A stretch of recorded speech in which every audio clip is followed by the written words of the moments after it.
left. Yeah. Richard is playing something we are calling Evil Naya, I believe is what we're going to call it. It's a nihilist. It's a nihilist. He believes in nothing. Dark Naya. The black in Richard's deck, by the way, it's a standard nihilist, except for that it has a pair of Falkenrath Aristocrats and a pair of Rakdos Return, but that's not the most exciting black card. You know what the most exciting black card is? I want to know. That would be Undying Evil. We have now seen that a couple times. We saw someone else playing with it earlier. Really? Although I don't remember if it was in a nihilist. Can't quite remember. Watched a lot of Magic today, but it's a card that you good with don't expect. Thrag Tusks, Restoration Angels, Huntmaster Spells. Hey, even a 4/4 Boros Reckoner's pretty good. Yeah, I mean, the crazy thing is it's sort of like a 1-mana Restoration Angel effect when you have that Thrag Tusk there. Yep. You know, you kind of blink your Thrag Tusk without having to have 4 mana. Yeah, I was likening it to Momentary Blink. Yeah. It's like Cloud Shift. Sure. But you get additional value out of it. Right. Because opponents are playing things like Bonfire of the Damned and Mizium Mortars that Cloud Shift doesn't really help against necessarily, and so having the Undying Evil certainly does. Put Undying Evil up on screen when you get a chance, Troy, just so people who don't exactly remember that card, because it doesn't see a lot of play. No, it doesn't. It sees a little bit of play in Pauper. Not a ton, but a little bit of play in Pauper. As sort of more unearths, basically, is what you play it in Pauper. Right, that makes sense. Basically, what it does is, as it's a Undying is one of the words in the name, Undying Evil gives target creature Undying until the end of the turn. Yeah, pretty straightforward card. Instant for a black. Yep, instant for 1 black mana, common from Dark Ascension, I believe. Nice little combat trick, or just trick in general. Yeah. So we've got a draw, I believe, was it Richard, I'm sorry, Dustin Allen and Eric Edelkamp, was that what it said? Or those two are going to draw in. They were in 5th and 6th. They were the top 2 tiebreakers after the last round. The tiebreakers break down like this. Opponents match win percentage. The 67 and 66 tiebreakers went to Ted Filicetti and Gerard Fabiano. We think that those are the 2 that drew with David Bauer and Mark Morrison. The next 2 were Eric Edelkamp and Dustin Allen. They had 65 and 61. Then there is a steep drop-off before 56 and 54 points between these 2. Amir Antrazi has the lowest at 52. He's going to need a little bit of help to be able to get into a more favorable position. John Goss, being a whole point below, isn't in too good of a shape either. So neither is Richard Nguyen, who has now mulliganed to 4. Is he mulliganing to 4? I believe so, and there's some discussion happening here. Not quite sure what's happening, but in the meantime, why don't we talk about the tournament coming up in just a few weeks while these guys are getting things settled. I think if they're about to play, we'll just put the brakes on. Okay, they're going to play. We'll get to that in a bit. So Ryan's going to pay 2 life, and he's going to lead things off with Experiment 1. Ryan's deck, by the way, is the Increasing Savagery Red-Green Gyre Sage deck. Yeah. Gyre Sage? Gyre Sage, I believe is the correct pronunciation. The Hero Sage. Yeah, Hero Sage, yeah. That we've been seeing a couple times today. There's Experiment 1. We've seen that a couple times today. Pretty much these Gyre Sage lists, and there's Gyre Sage itself. There's a whole team of these players here. They seem to be doing pretty well as far as you know. They've done well on camera. I believe most of them have won on camera. Yeah. And so we're going to play Evolve Creatures on turns 1 and 2. That might be the first time I've actually ever seen Evolve Creatures get played on turn 1 and 2 outside of a draft. Right. Yeah, it does feel off a lot like. I certainly like it when 2 deck. cards with with the same ability get played in the same deck, though. We've seen it happen with Battalion. Yeah. Now we have it with Evolve. Richard does not have a second land drop. This is going to be rough for Richard. Yeah, mulligan to 4. We can see his hand, I believe, was double Aurelia, Thrag Tusk, and don't remember what the other. Yeah, double Aurelia is not really going to be very good here. I think he may have Farseek in there somewhere. I think he does have Farseek. The 4th land for Ryan Glackin. Yeah, but Ryan's just going to throw down Gore Clan Rampager, I think, here. Yeah. Evolve. Experiment 1 is now a 3/3. Gyre Sage. Is Sage's Row Denizen sized. Yeah. That's going to end a quick, uneventful game 1. It's an Elvish Warrior. Yeah. And yeah, Richard Nguyen scoops him up. Gonna try to hopefully at least start with 7 or maybe 6 here in game 2. That's right. Not much. He got a peek at his opponent's deck. I almost wonder if he didn't already know what Ryan was on. He was just like, well, let's play a couple turns. I'll see what he's playing. Right. And once he saw, I think that once you see Experiment 1, Gyre Sage, you've got an idea. Clan Rampager, I think you can guess every other card in the deck. Yeah. Pretty correctly. So we can look at sideboards. Ryan doesn't know what Richard's really on. So let's look at what at least not from this information. Right. So let's look at Richard's list first. Yeah. Richard has Bonfire of the Damned. He'll bring that in. I think that's a fairly safe bet to bring that in. He has Boros Charm. I don't think so. Centaur Healer. Yes. I could see that coming in. Oblivion Ring. I don't know. Pillar. Flame, definitely going to come in. Rest in Peace. Probably not. Nope. Selesnya Charm. I would doubt it. Probably not. Although, if he knows what Ryan's deck is, he will know that Increasing Savagery is a magic card, as is Wolf or Silverheart. So it's possible we could see Selesnya Charms in the place of things like Rakdos' Return, for example, which is not particularly good in this matchup. Yeah, I think he just slides out the Rakdos' Return for the Bonfire of the Damned, though. Yeah. I mean, agreed. He's bringing in the Bonfires, much more effective than the Rakdos' Return. On the other side, as you mentioned, Ryan didn't see much of what Richard was playing, so it's difficult to really determine what he thinks he should bring in. He saw a Stomping Ground, and he did not see a 1-mana creature. Right. So it's possible that he can put Richard on either Jund or Naya, sort of the more mid-rangey versions. Yeah, and if that's something that he's thinking, he may want to bring in some Garriks to fight the Garrick fight. I think. I mean, unless he just wants to try to win fast, leave it as it is. Yeah, leave it as is. Garrick just seems like such a strong card out of these Jund and Naya lists. Certainly, though, on the draw instead of on the play, Strangleroot Geist is a lot worse against the any Stomping Ground deck you could play against. So I could realistically see him taking those out. But again, he didn't see anything, so who knows?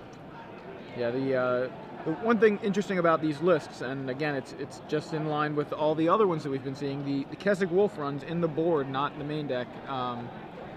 Kind of there for games that you expect to go long. Yeah, for games in which the board gets gummed up with Thrag Tusks and Huntmaster the Fells and tokens and that might be one of the cards that he decided to bring in. You know, I could certainly see that. He adds a few lands. I don't know if he sides out lands or if he just says, you know what, I'm going to side out some spells and bring in more lands and then go with a little bit bigger. I think that those lands come in when he brings in his 5-drops. Exactly. When he brings in the Garriks or the Thundermaw Hellkites, right. And so I'm not sure that's what he wants to do here because he is already fast. He's already sitting in the aggro seat of this matchup. Sure. And so usually when it's more in the red-green Gyre mirror or against zombies, for example, that you want to bring in the things that can go over the top. Sure.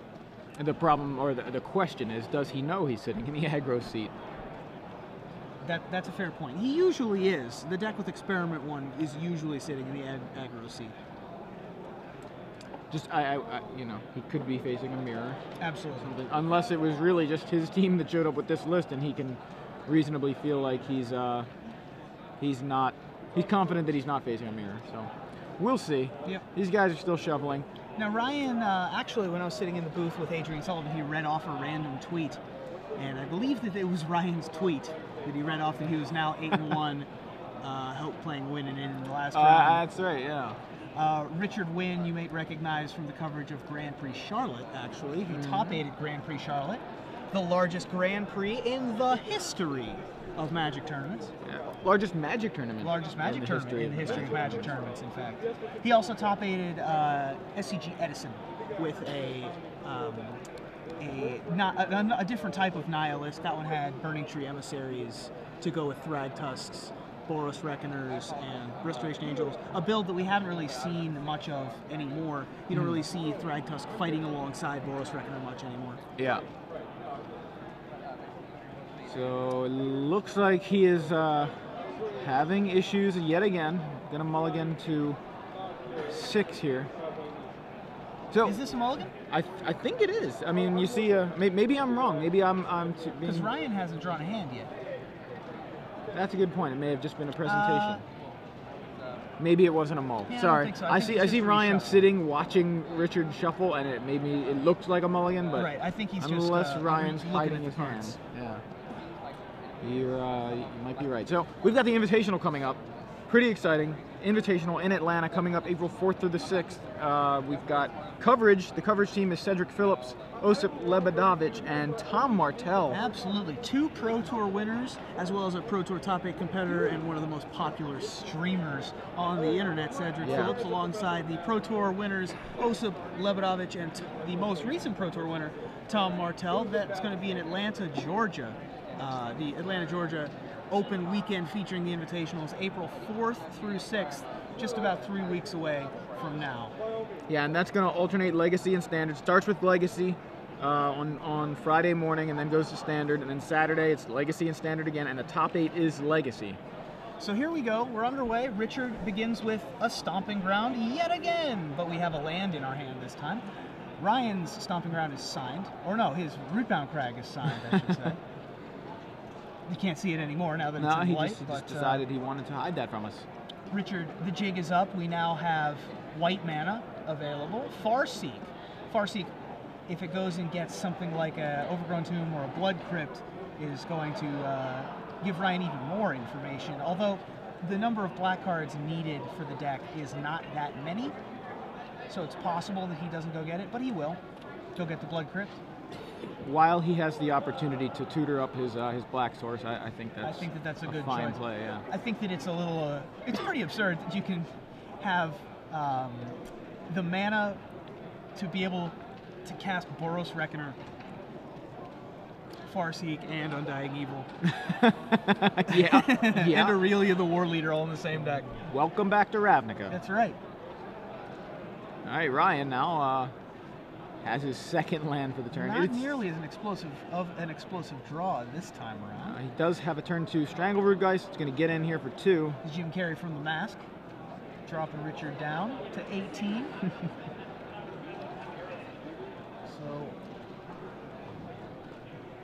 So Richard's got the 4 mana that you so desperately desire when you are when you're playing sort of the mid-range game that everyone is typically playing these days. There is a Boros Reckoner. That thing can easily gain first strike now with the Clifftop Retreat available with either white or red mana. Yeah, he's got both going. It doesn't look like Ryan has a ton of great answers to Boros Reckoner. He does have a Domri Rad, so that's going to try to draw him some cards. That's going to draw a card instead of doing anything to the board. Oh, right, absolutely. And he draws that's a Wolf for Silverheart. A big one. Yeah, it's a big one. Yeah, Richard has a lot of problems with Wolf for Silverheart, actually. His outs are few and far between. He's got those Selesnya Charms in the board. Yeah. But we don't know whether or not he brought those in. Richard is a member of Team Lands in Front, by the way. Looks that way to me. In addition to Team Panda, which is the t-shirt that he was wearing. Richard's decided that he's the aggro deck now. He has. Falconwrath Aristocrat going at Domri, while I believe Reckoner is going at Ryan. I believe so. So Domri's going to hit the bricks. Yeah. And Boros Reckoner's probably going to hit Ryan for 3 here. I wouldn't think that a block. Yeah, and you're right. No block. So Reckoner gets in, and that's going to give Ryan an opportunity to swing back. He clearly doesn't want to block, so hopefully he attacks. Arbor Elf, Wolf for Silverheart, and Lands, I believe, is all. Oh, no, we got at least 1 burn spell. Thundermaw Hellcat. That means kind of a burn spell. Burn spell that sticks around. I believe I saw one of the team members earlier drop Wolf for Silverheart, pair it up with something, block with that something, and then the next turn, Thundermaw Hellkite pair with Wolf for Silverheart and kill you in one swing. Just gross. There we have a Flinthoof Boar with haste, swinging in alongside the Strangleroot Geist, and then the Arbor Elf comes down to join the force. And Richard untaps. Richard has to be careful here because he does know that Ryan has the Wolf for Silverheart in hand. Anything and everything can become enormous thanks to that Wolf Warrior in hand. Richard at 13 now after that attack. Richard's deciding how he wants to proceed. And we know he has a Reckoner, a Thundermaw Hellkite, a Restoration Angel, I believe a Pillar of Flame. Is that what that looks like? Pillar of Flame. Pillar of Flame is a pretty good answer to the Strangleroot Geist. Certainly is. So it looks like Aristocrat's just coming in all by itself. Going to knock Ryan to 13. So we're at 13 all here. Still not sure if he's got double Restoration Angel or if he's got double Restoration Angel, Pillar, Thundermaw, and Reckoner. Boros Reckoner. Yeah. I think that Reckoner and Pillar on Strangleroot Geist is the most likely scenario here. That sounds about right to me. So here's a Boros Reckoner. We're going to leave up black mana. Yeah, just to in put the case fear of God into him. Yeah. He doesn't actually have the Undying Evil this time around, and even if he did, I don't think that Ryan would play around it. Yeah, if Ryan's even aware of it. Pillar of Flame, not glitched in real life. That's going to take care of the Strangleroot Geist. No longer glitched on the Moto as far as I know. Correct. So that's good. You know, make the cards do what the cards do. That's right. Another mountain for Ryan, and we know he's got Thundermaw, and we know, and so does Richard, know he's got Wolfear Silverheart here, so he's got some options at 5. I think Wolfear Silverheart's probably the right choice here. Richard almost... Oh, Thundermaw. Gonna go with Thundermaw. Okay, so that I see what's going on here. So we're going to attack with the Thundermaw, and then next turn we'll pair it up. Right, he also is going to kill that Falconwrath Aristocrat, unless Richard wants to react sacrifice. To it. Yeah, yeah, that's pretty rough for Richard. I think he has to too. Yeah, I like this play better than the Silverheart. He can next turn he can Silverheart and give the Hellkite the bonus if that's something that will advance his position here. Yeah, his play is much better than mine. That's why he's going to let it die.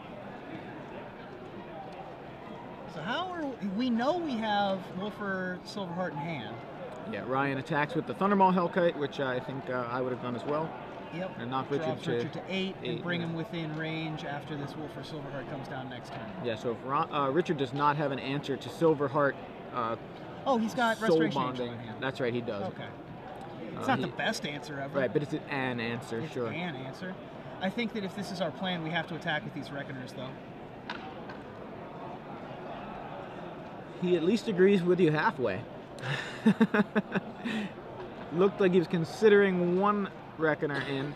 Of course, that one in no danger of dying if he decides he wants to flash in the Restoration Angel there. No, that's... But, can't flash it in here because then it'll...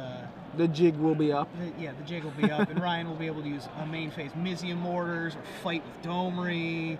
Any number of things can go wrong.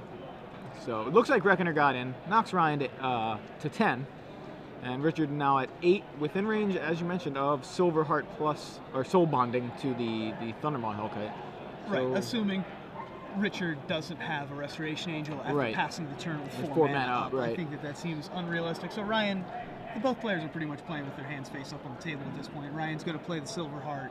Richard, and everyone knows that Ryan has a Silverheart, and basically everybody knows Richard has the Restoration Angel.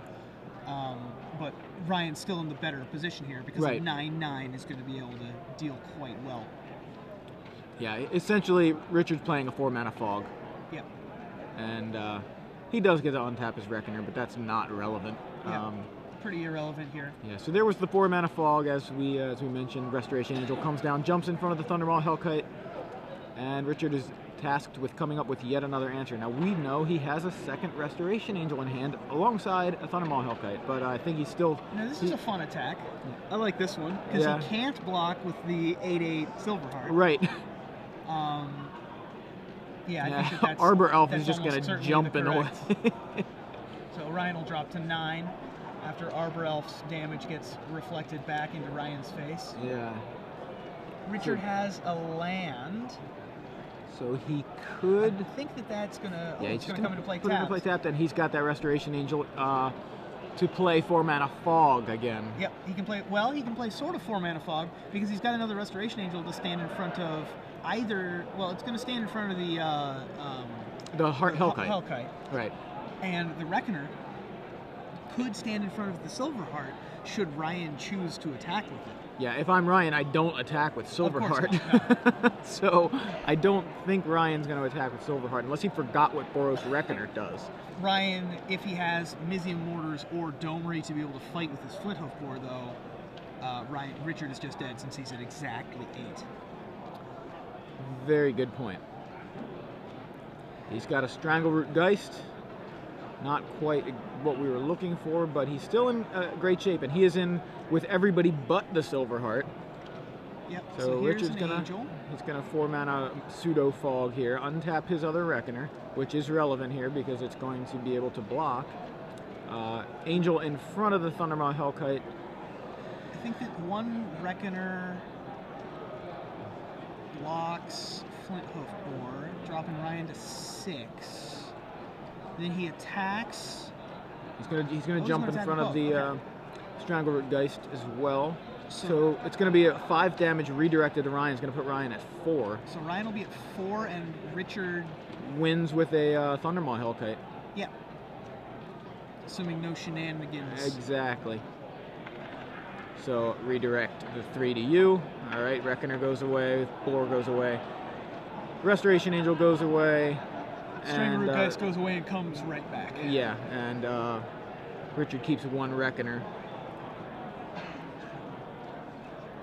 Ryan now, potentially, given no other plays, dead to a he's going to pillar this this Minotaur just to get it off the board, I think. Yeah, because what else can he do? Right, it has 2 damage on it. Yeah. And I think that's what he's going to do. So he's putting himself and 2 to you. At 2 life, yep. Yeah, the Reckoner is exiled from the pillar. But still dead to yeah, he's still dead to Thundermaw in hand. Richard did have Thundermaw in hand? I'm almost positive he did, but you know, I could have seen that incorrectly. Yeah, there it is. And comes into play tapped and attacking, essentially. Richard says, you know, does it resolve? The end of the game. Yeah, so Ryan playing that pretty well, but left himself open to that Thundermaw Hellkite. And Richard played that great, you know, just using the Restoration Angels as pretty much as fog to get to the point where he was able to get in with his flyer because. And you saw kind of the power in a way, in a subtle way, of Boros Reckoner because that did a lot of the damage. Holding off of those Wolfer Silverhearts. Yeah, not only holding them off, but even when blocking a couple of guys, it did a lot of damage. There was 5 damage just redirected on that last combat, and then the pillar, so there was another 7. If that 7 damage had not happened, Ryan would have been at, 9 there, and Thundermaw Hellkite would not have killed him. Yep. So he needed the Reckoners to do their work. Even when Ryan was playing around them, he took quite a bit of damage from them. So, still the best rare in Gatecrash, you think? Non-land? Yeah.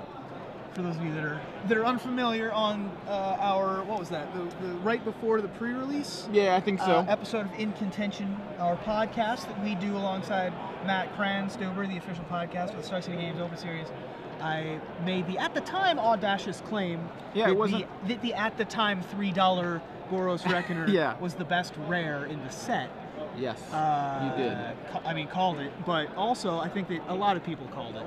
Yeah, I mean, you said that, and I hadn't thought about it until you said it. But when you said it, I think I agreed with you. I thought it was like, yeah, you know what? I think you're right. It very, very well could be. It is obviously a very good card, and I think it was a little under the radar early on, and. It seemed like as soon as the pre-release happened, everyone just realized how good it was. Or maybe it was just the episode of In Contention. Everybody heard it, and of course, I'm sure that's what it was. So you guys can check that out every Wednesday on StarCityGames.com. The In Contention podcast. We have an RSS feed now, actually. We do. That would be incontention.libsyn. That's LIBSYN.com /RSS. Yes. It is also linked in the show notes of all our episodes. Absolutely. So yeah, for all of your news for the Open Series and the upcoming Invitational, you should be paying attention to that podcast because it's a good time. Yeah, not just the Open Series. You know, we talk about the Pro Tours and the Grand Prix, pretty much standard Legacy Modern. That's our we'll touch on the events of the day and controversies, and every once in a while we'll get into a little bit of Cube brouhaha. Yeah. Another exciting thing that's happening at the Invitational that they recently announced. Yeah, just yesterday. Which is kind of awesome. I think that it certainly makes the Invitational much more of a spectacle and I don't know, interesting.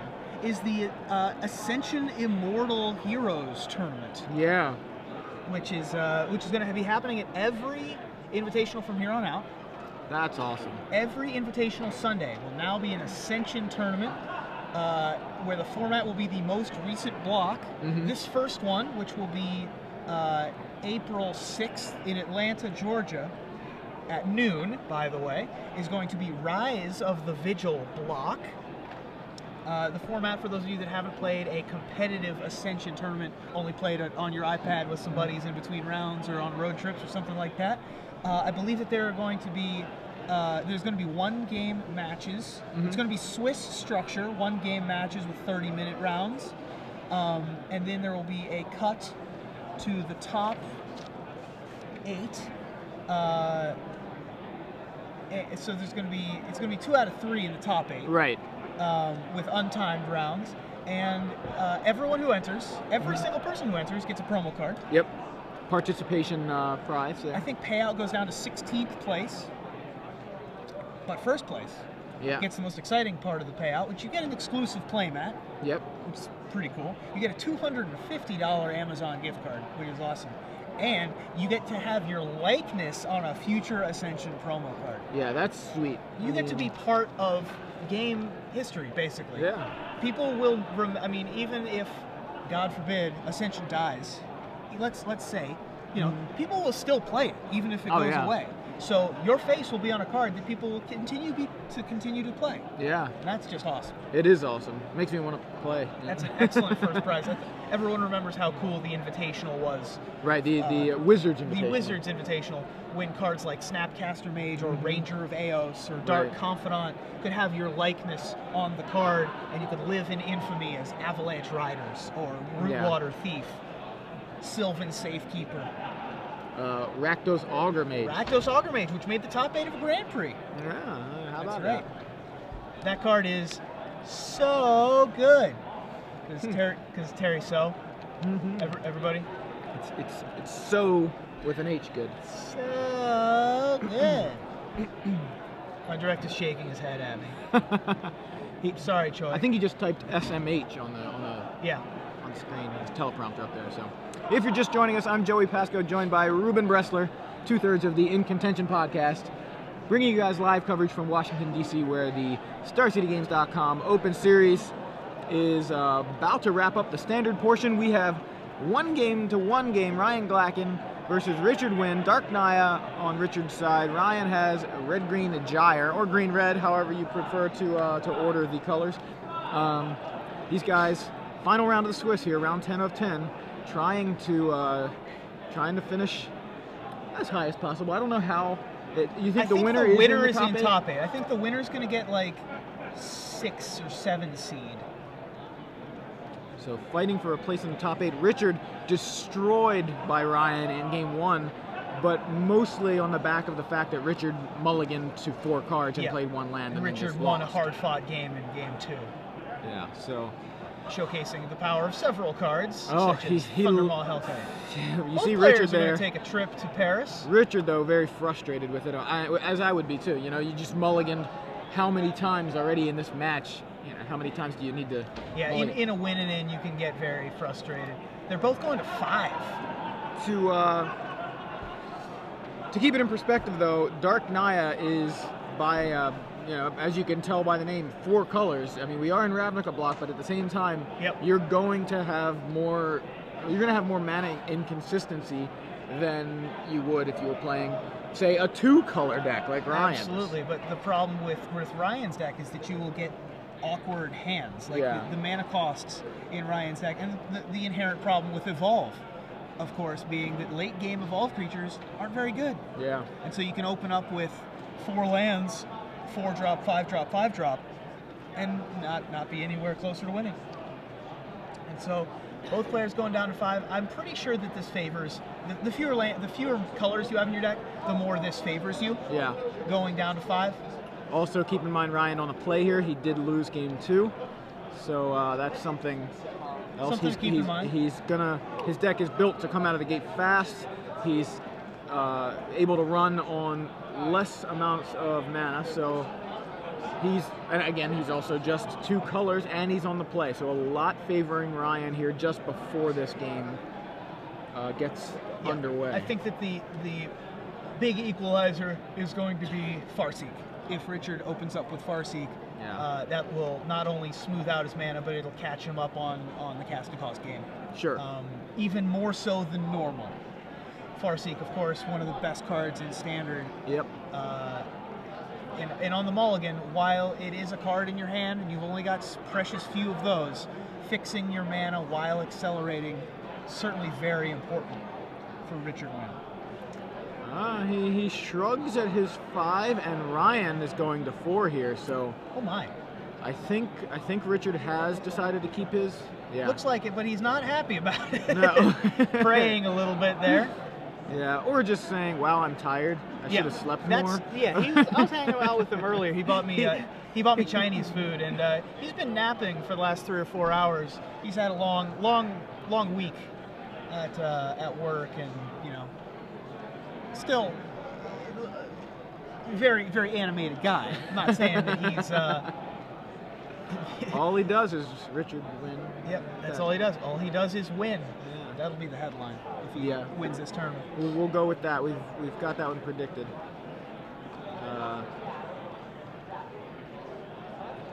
Can't think of one for Ryan that doesn't somehow pun on the word lacking, which just move that G like so. Ryan or something, but that seems like how would he win if he's lacking something? Right. So we're gonna just put that one to the side for now. Maybe come up with something later. Ryan. Like next of kin. Something. It's the best I can do with the kin at the end. Yeah. I don't know. I have some time to think of a pun. All right, Ryan's good with 4. So as we said, a lot favoring Ryan early, but the fact that he went to 4, not great. Although he's got a good start. Turn 1 Arbor Elf. Richard, turn 1 Stomping Ground, go. Both players with the turn 1 Stomping Ground. So Ryan at 18 now. Turn 2 Stomping Ground. Going to 16, but he's got access to 3 mana, and, well, he's got an Experiment 1. And this is going to be a Gyre. Oh, this is going to be a Flinthoof Boar. Yeah, Flinthoof Boar evolves the Experiment 1. Experiment 1 just came into play. I was like, wait, that doesn't gain haste, does it? No attack. So... However... That is a lot of power for on Ryan, turn 2. but he is hellbent. That was a pretty good mull to 4. I gotta say. That was a nice mull to 4. You can see those were the 4 cards in his hand and one other. So finds a mountain, passes the turn after his attack. And Richard's just going to keep playing lands. No Farseek from Richard yet. Nope. But we're getting pretty close to Huntmaster, and once we play Huntmaster, then we can play Thragtusk, and once we play Thragtusk... Play another Thragtusk. Oh, we just saw a top-decked Wolfear Silverheart, and you can see... No, that's a Celestia Charm. Well, there's a Celestia Charm, but he top-decked, I think, Wolfear Silverheart. Oh, Ryan did? Maybe I'm wrong. Maybe I'm... I don't think Ryan has a hand. Richard. Oh, Richard has Wolfear Silverheart? I thought he had Wolf. I must have. It must have been. It's just double Thragtusk. Just only double Thragtusk. Well, just that. But no, I think it must have been the charm quickly shuffled into his hand that looked like a Wolfear Silverheart. But yeah, it makes more sense that it's not, since it's not in his list. Unless he somehow shuffled it in there, somehow turned Ryan's black sleeves into pink. And, Experiment 1 is going to trade with the puppy dog. Gyre Stage for Ryan Glackin. Still hellbent, but able to find something else to play. Does he have a land to play a Thragtusk? No, he does not. That's a little rough. It is rough. I think that he is going. Well, yeah, he's going to be able to shot this either the Gyre Sage or the. He goes with the Gyre Sage. Elf. Yeah. I might have gone with the Arbor Elf. Because it's guaranteed mana at this point. Gyre Sage not guaranteed until it evolves. He's going to hit it, taking out the Tarmogoyf before it can get too big. Yeah. I still think I would have gone with the Arbor Elf. I think I would have too. Just because at this point you're not worried about later, you're worried about now. Yeah. And yeah, later that'll get bigger, but you need to live to later. Back, bringing Richard back up to a nice, healthy 9 life. Rolling up the sleeves, see if we can find a land. Nice way to flip Huntmaster with just one spell, and again he can He can attack here and then just pass the turn. Yeah, I and think flip that passing the turn is the correct move. And this should get rid of the Arbor Elf, assuming he decides that he wants to do so. I don't think that you want to. Now, do you really want? Do you I don't really think want to you have attack with the Pilgrim? wolf. Is he attacking? Yeah, still. He's still declaring Well, attacks. he could have attacked with the wolf with Selesnya Charm, but I think that the Selesnya Charm would basically be face up on the table if he did that. Yeah, I don't like the attack with the wolf he's either. going to play Arbor Elf. Okay. That's Avacyn's fine. Pilgrim. Or Avacyn's Pilgrim. I think that he wants to make sure that he can cast this Thragtusk. Yeah, he's still thinking about it because the opportunity here to flip shock the Arbor Elf. Nope, he's going to go for it. He goes with Pilgrim. Yeah, anything that Ryan could play here, Richard isn't afraid of because of the Selesnya Charm.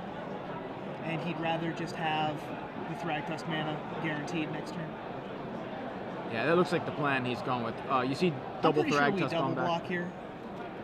So just the boar coming in here for Ryan. Do you think we double block or do we chump with the wolf? I'm a control guy. I'm trying to buy time. I probably just chump with the wolf. I think you're probably right.